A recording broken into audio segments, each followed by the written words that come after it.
Police rescue 5-year-old boy chained by father in Bauchi. NCAA suspends 10 private jet operators over failure to commence recertification process. Nigerians express preference for POS transaction over ATM machines. On the foreign scene, Labour wins UK general election as Rishi Sunak congratulates Keir Starmer. Hello and welcome to Trust TV's news update. I am Chiamaka Nwafo. Thanks for joining us. Police authorities in Bauchi State have rescued a 5-year-old boy who was allegedly chained by his father in the state. The Bauchi State Commissioner of Police, Awal Muhammad, said on Friday that the boy was confined to a room for 3 days without proper food. He said the incident came to light on Wednesday after a concerned citizen reported the matter to the ward head. According to the commissioner, the child, during subsequent interviews, revealed that his father, Abubakar Nuhu, subjected him to severe mistreatment. He said the child was close to being confined and neglected, enduring days without proper care of food, adding that the suspect was subsequently arrested for child abuse. Briefing journalists in Bauchi on Thursday, the suspect received complaints from neighbors about his son. The CP thereafter ordered that the case be transferred to the State Criminal Investigation Department, SCID, for a thorough investigation. The Lagos State Police Command has killed a 9-man squad suspected armed gang within the state. A police source on Friday said that the Command Special Squad 1 team achieved the feat when it engaged the men around the Ajawo, Kota, Isolo and Ladipo axis of the state. The source added that the 5 AK-47 rifles and 2 SUV jeeps were recovered during the operations. Still on security matters, the Nigerian Customs Service says it has seized a sorted consignment of arms, drones and military equipment worth 1.5 billion naira exported from Turkey to Lagos State. Comptroller General of Customs Adewale Adeniyi made this known on Wednesday at the Murtala Muhammad Area Command of the service. Trust TV's Abbas Dalibi now reports. The Customs Controller General said the command, acting on intelligence from local and international collaborators, deployed its personnel to man all exit points around the airport. Analysis of this and similar recent seizures indicate that some unscrupulous Nigerians based in Turkey and some other parts of Europe are purchasing and packaging these illicit arms into Nigeria. Our intelligence further revealed that they are exploring new frontiers to perpetrate their nefarious activities. This is an attempt to try and bring in these items via the airport. He said the service has initiated some kind of contact with the Turkish authorities in an effort to curb issues with exporting from the country to Nigeria. There was some kind of contact with Turkish authorities to see what we can do. What the World Customs Organization encourages in this kind of situation is a kind of a customs to customs cooperation through an instrument of cooperation between us, so that it will allow us to exchange intelligence, it will allow us to exchange information. Bashir Adewale added that officials involved in intercepting the firearms will be adequately rewarded, while those who compromise their position will be punished. Officers who are involved in this, through their diligence, integrity and dedication to duty, has resulted to this remarkable seizure, would be adequately rewarded. It is also possible that some officers may have compromised their position. They may have compromised the oath that they swore, oath of allegiance to the Federal Republic of Nigeria. And in a similar manner, those officers, if found culpable, the importation of this will also be subjected to severe sanctions as provided by the law. Adeniyi said A suspect was arrested in connection with the illicit arms importation and will be handed over to the National Center for Control of Small Arms and Light Weapons under the Office of the National Security Advisor for diligent investigation and prosecution. He also put the value of military and paramilitary accoutrement improperly imported at 1.29 billion naira. The total duty paid value of all the displayed items is 1,568,977,308 naira 48 kobo. Recall that days ago, the customs announced that its officers in Port Harcourt seized 844 rifles and 112,500 rounds of ammunition. Abbas Ibrahim Alibi, Trust TV, Lagos.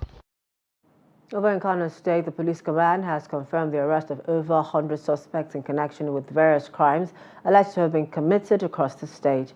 Addressing a news conference, the command spokesperson, SP Abdullahi Haruna Kiyawa, said in addition to various exhibits, several dangerous weapons were also recovered from the suspects who will soon be charged to court.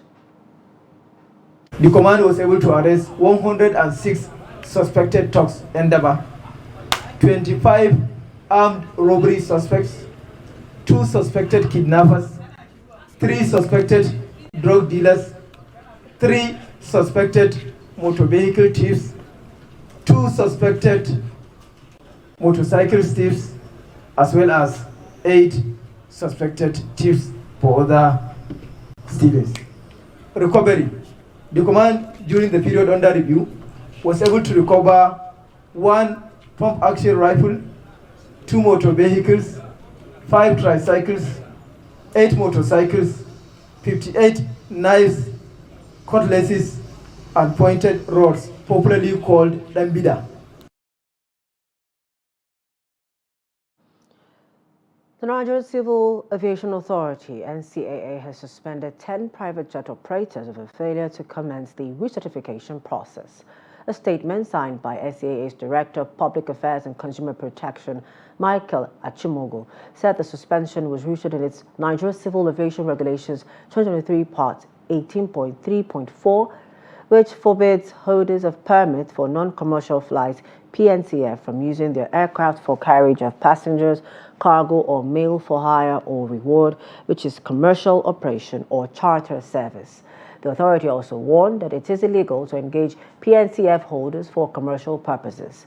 SAA in April suspended the permit of 3 private jet operators for engaging in commercial flights. The suspended operators are Ezekiel Dredging Nigeria Limited, BLI Aviation Safety Services, Ferry Aviation Developments Limited, Matrix Energy Limited, Marietta Management Services Limited, Worldwide Sky Parts Services, Martini Airline Services Limited, Aerolet Limited, Skybird Air Limited, and Izuma Jets Limited. The federal government said it has commenced measures to combat the epidemic of cholera by tackling the root causes, which includes ending open defecation by 2025. The Vice President, Kashim Shettima, spoke on Thursday when he inaugurated the Steering Committee for the Clean Nigeria Use the Toilet campaign at the Presidential Villa, Abuja.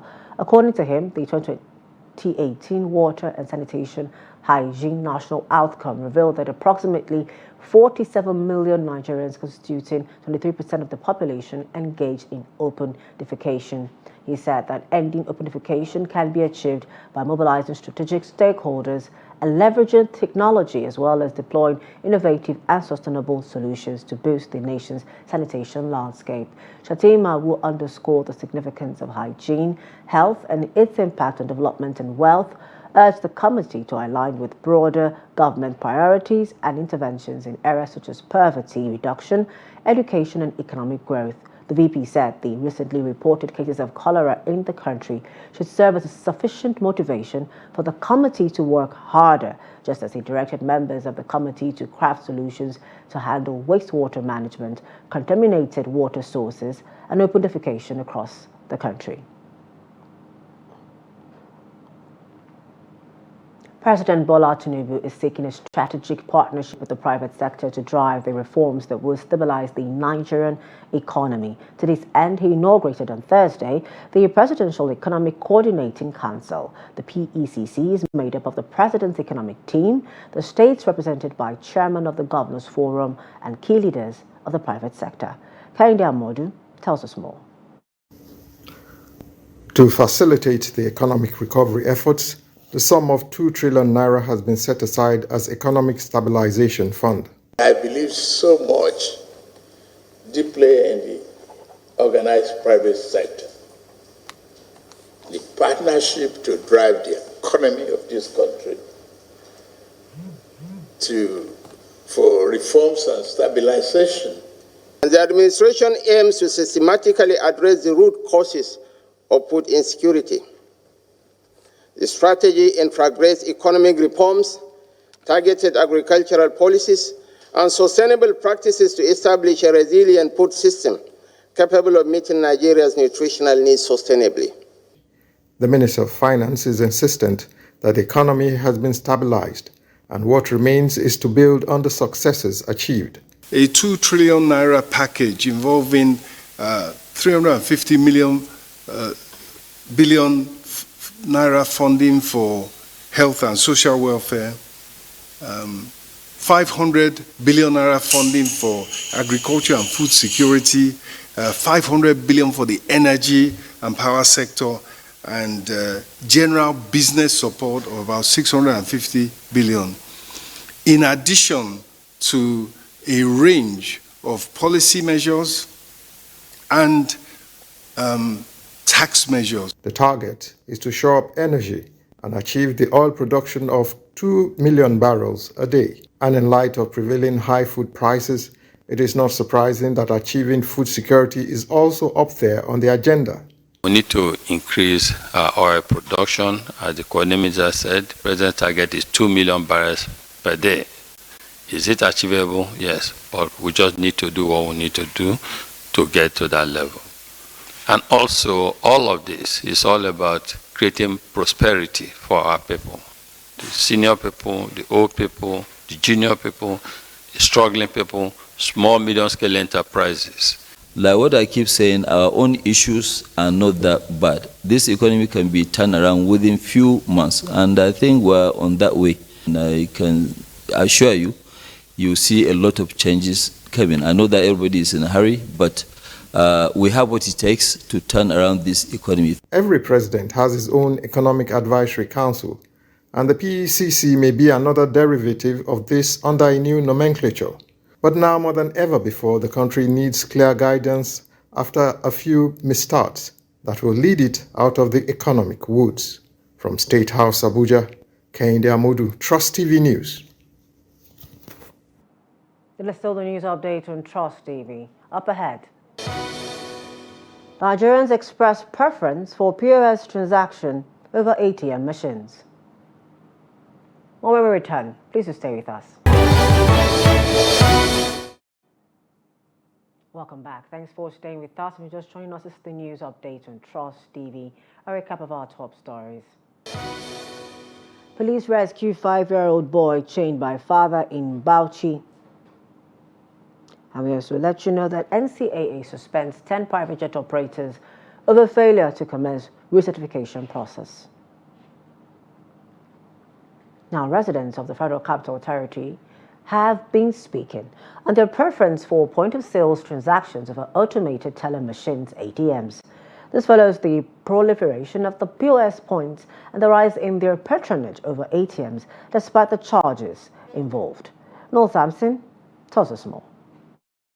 A cross-section of FCC residents gave various reasons for prioritizing POS machine over ATMs. One, because the closeness to you, that was one. Two, I think it's not more stressful as bank. Number one reason would be because of the ease of getting access to POS than ATM. You know, I think in time past, if you go to the ATM, you have to queue and wait for maybe hours for you to be able to access your funds. But with POS, you can easily, walk out of your door and get whatever cash you need for the day. I think POS is more better in terms of network and other things and the charges. Do ATM charge? Most times ATM charge. You will see sometimes they will debit you without you knowing what the reason why they debited you or stuff like that. And it's more preferable. You won't have anybody to blame or stuff like that. So you will just go to the person you want to do the PS with, then you beat the price, then you talk about it, and everything is sharp. Even after the transaction, if the person don't really give me the cash, I feel hold on for next immediately. Yeah, he go give me the money immediately for there. But if you go for ATM now, before you know the next thing, in fact, if you swallow your ATM card, sir, the next thing they will say you have to bring passport, bring ID card, all this and that before they will even give you your this thing.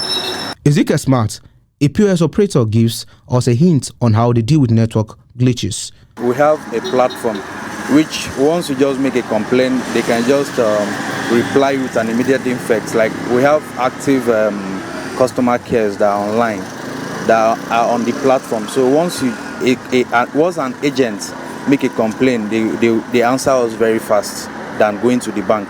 A financial expert spoke on issues like charges, security, as well as glitches on both platforms, which may sway users to any of them.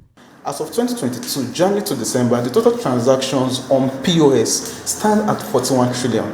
So the POS system is getting this acceptability from Nigerians than the normal conventional ATM. Then when you look at it, why Nigerians consider using POS system the more than the normal conventional ATM? There are lots of factors. Now let's talk of the accessibility. Okay, you're walking out from your house, probably beside your house or the trunk from your house, you see a POS system, right, where you can just walk in, do your transactions, 5,000, 10,000, 20,000, you're done. The convenience is there. Unlike the total number of ATMs we have in this country is 22,600. And this 22,600 ATMs is owned by 70% owned by 7 commercial banks. So the scarcity of ATMs is there. While we have about 1.8 million POS systems spread across the country, that makes the accessibility easier for Nigerians. With the increase in digital forms of payments, many say that cash may soon become obsolete, and by applications, ATM machines. Well, Samson, Trust TV News, Abuja. Now, the introduction of the Micro Pension Plan, MPP Nigeria, has enhanced financial inclusion within the informal sector, playing a crucial role as a safeguard during retirement. Since its inception, the MPP has gained considerable traction as evidenced in the increase in enrollments. However, one thing that is lacking is awareness, as many players in the informal sector are unaware of the scheme. Yusuf Okogu spoke to some artisans who expressed willingness to participate in the scheme. In the first quarter of 2024, 12,559 new contributors joined Micro Pension Plan, bringing the total number of micro pension contributors to 126,941. During this period, these new MPCs collectively contributed 111.42 million naira, with a cumulative total hitting 791.57 million naira as of 31st March 2024. To mitigate the impact of hard times, the scheme allows for contingent withdrawals. From inception to the end of first quarter of this year, several MPCs have made contingent withdrawals amounting to 48.62 million naira. These features enables the informal sector workers to access their savings when faced with financial challenges. While many of these workers are still ignorant of the benefit of the scheme, others say the current economic hardship has made it impossible for them to engage in any pension contributions. Government have to arrange us in one place, say that this place is for you people, we will be paying you. After you try from this work, see what you are going to meet. Government doesn't have plan for us, we the handwork people. We the organizer, we the mechanic, we the all the hard work. Government should please, they should think about we masses, that they should help us to drop some things so that we don't go school, that we don't pass through university, we can gather some money to establish ourselves. The problem is that how will you have a retirement plan when all the money you make is just based on the family?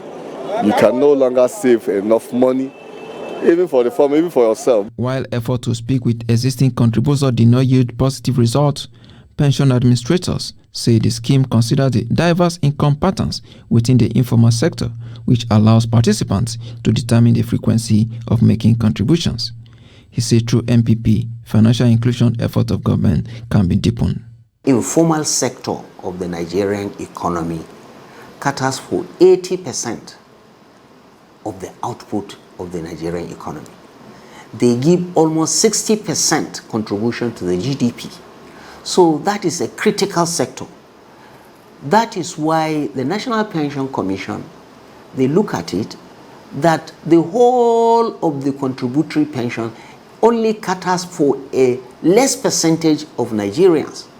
So the other percentage of Nigerians who are the informal sector, they are mostly, people with limited access to finance, with irregular income. They are not well read. Whatever they do is little all over the economy. But these are Nigerians, full-blooded Nigerians. They need to be brought into the scheme and prepare for the rainy day. The Central Bank of Nigeria communique number 150 of the Monetary Policy Committee meeting in February 2024 acknowledged that the informal sector remains the largest employer in Nigeria, accounting for 92.3% of total employment. Yusuf Akogu, Trust Television News, Abuja. Still staying with business now, bearish trading dominated the Nigerian stock market on Thursday, leading to a loss of 134 billion naira or 0.24% of the market capitalization. Specifically, the Nigerian Exchange Limited NGX market capitalization, which opened at 56.738 trillion naira, closed at 56.604 trillion naira. The all-share index also declined 236.2 points to close at 100,063.32 basis points. Consequently, the year-to-date return fell to 33.82%. Sell-offs in MTN Nigeria, Unity Bank, Wema Bank, WAPCO, United Capital, Honeywell Floor, Mutual Benefits Assurance, among other declined equities, propelled the market's weak performance. Meanwhile, market breadth closed negative, with 25 losers and 24 gainers on the floor of the exchange. Away from Nigeria, over in the UK, Keir Starmer will on Friday emerge Britain's new Prime Minister as his centre-left opposition Labour Party swept to a landslide general election victory, ending 14 years of right-wing Conservative rule. The Prime Minister, Rishi Sunak, considered defeat and said Labour Party has won the general election, while congratulating Sir Keir Starmer on his victory. At a triumphant party rally in central London, Starmer, 861, told cheering activists that change begins here and promised a decade of national renewal, putting country first, party second. But he cautioned that change would not come overnight, even as Labour snatched a swath of Tory seats around the country, including from 9 cabinet members and former Prime Minister Liz Truss. The Labour Party has won this general election, and I have called Sir Keir Starmer to congratulate him on his victory.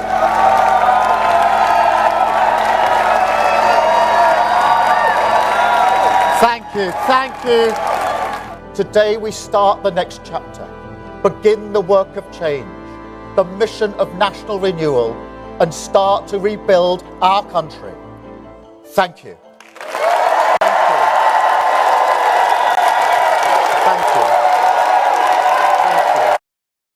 Congratulations to the Labour Party in the UK. And over in sports, Super Falcons star Halimat Ayinde is optimistic she will emerge stronger from her latest injury setback.